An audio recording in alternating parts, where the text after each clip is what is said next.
So there are some people who get offended when I talk about their nations. And I laugh. Look at your neighbor and say, he laughs.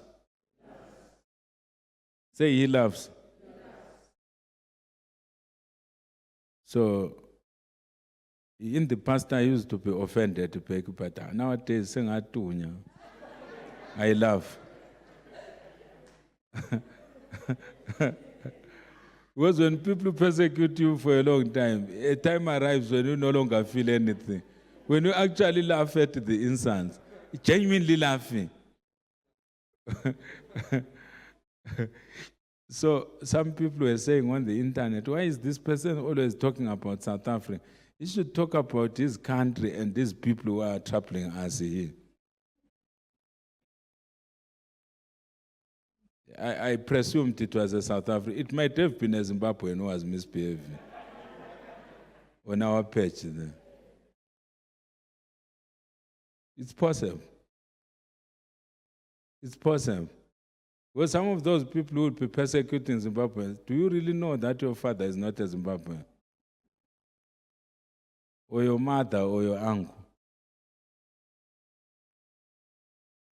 So, someone was saying, why are you always... But now, what if God is showing me things in that country and is asking us to pray? So I will speak, I will do the will of God. Even if it attracts persecution. I will do the will of whom? Of God.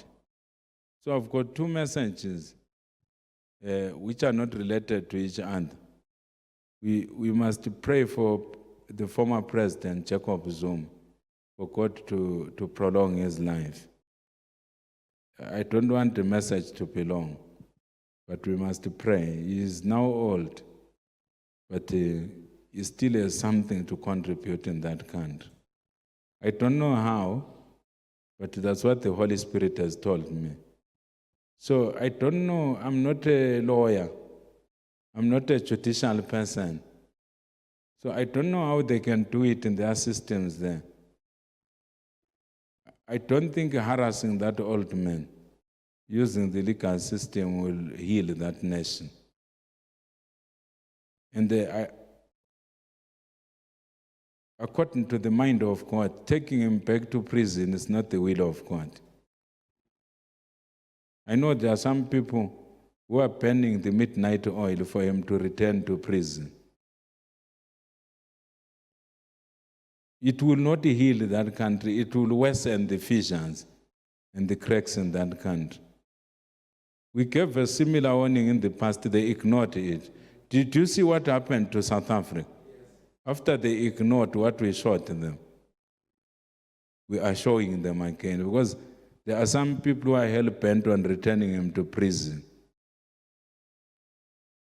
That man should spend the remainder of his life with his children and grandchildren, and spend the remainder of his life encouraging people to be peaceful, to build that country.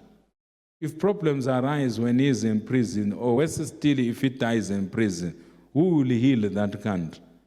The country will descend into chaos because the man is sick.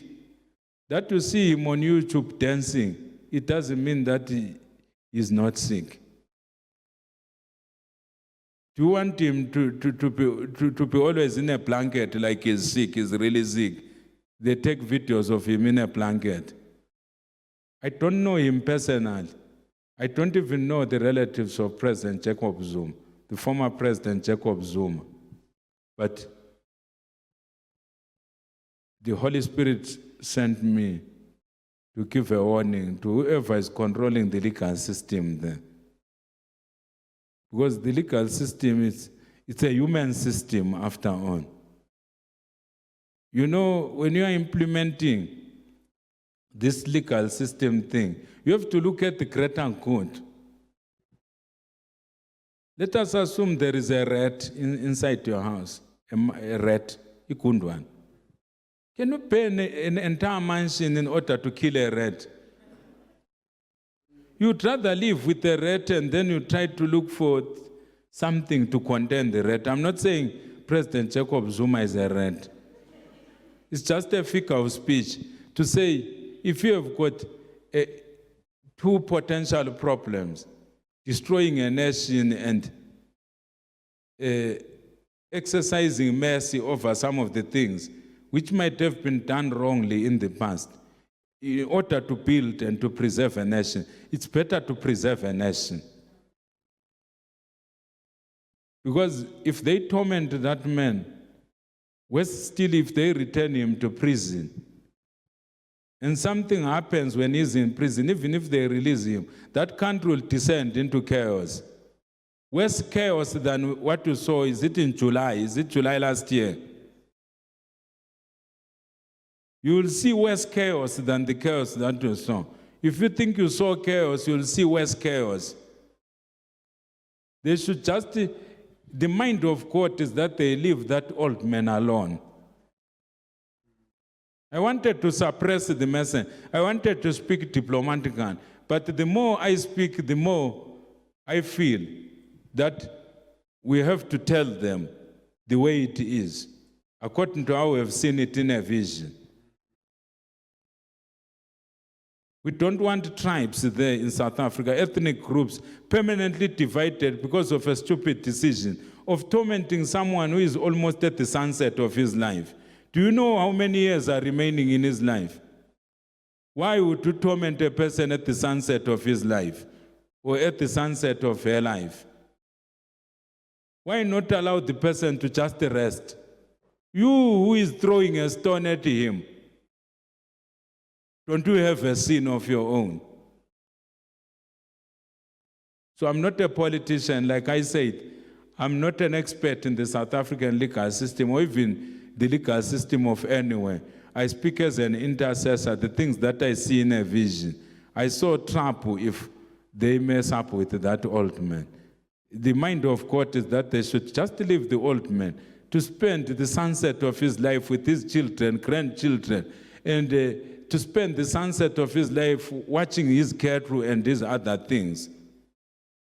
They should just treat him with dignity. Even those who feel that it doesn't deserve dignity.